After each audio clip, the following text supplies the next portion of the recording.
We now know Barack Hussein Obama knew within 2 hours that the attack on the Benghazi consulate was carried out by terrorists. We now know 3 emails were sent, all going directly to the White House Situation Room, in which the last email identified the Muslim Brotherhood connected group Ansar al-Sharia as taking responsibility. Why the cover-up? Why the lack of adequate security at the consulate? Let us go back in time. Benghazi, according to memos and reports by Ambassador Chris Stevens and others, was in a state of borderline anarchy, with terrorists freely roaming the street, frequent assassinations, bombings, and kidnappings. On September 11th, the day the Libyan consulate was attacked, and Ambassador Chris Stevens was murdered. Stevens wrote a memo describing the deteriorating conditions in Benghazi. Despite widespread calls for more security at the consulate, the amount of security personnel at the consulate is minimal. On September 11th, 9:30 p.m. Benghazi time, 3:30 in the afternoon in Washington, a coordinated terrorist attack, really a more of a small-scale invasion, took place over a several-hour period.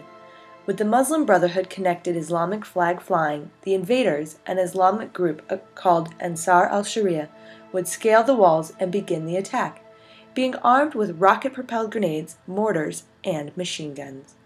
Despite the attack taking place over a several-hour period, no hope is dispatched. The Muslim Brotherhood-linked forces outnumbered the scant security at the consulate.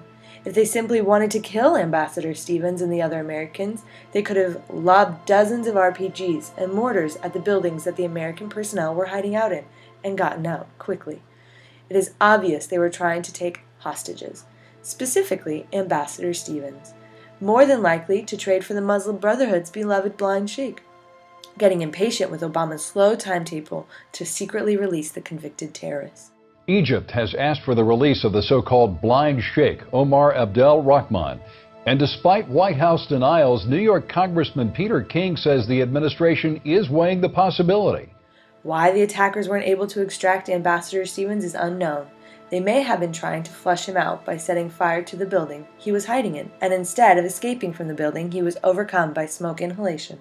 On September 12th, the White House narrative began it was the anti-Muslim YouTube video that caused the attack on the Libyan consulate. We reject all efforts to denigrate the religious beliefs of others. This video is disgusting and reprehensible. This is in response to a video that is offensive. The recent violence was the airing on the internet of a very hateful, very offensive video.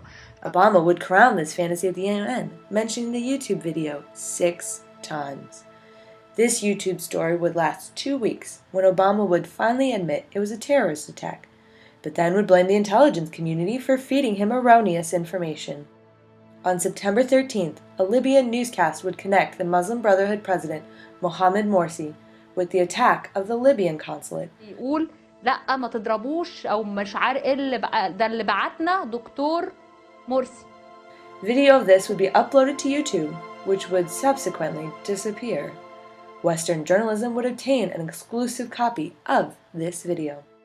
On October 8th, Kevin Dujan would write an article on hillbuzz.org, charging that Obama had been involved in the Benghazi attack, that he had planned on, as part of an October surprise, to release the blind sheikh to the Muslim Brotherhood in exchange for Ambassador Stevens. On October 15th, Western journalism broke the news that a source within the White House stated that Barack Hussein Obama indeed orchestrated the attempted kidnapping of Chris Stevens as part of an October surprise.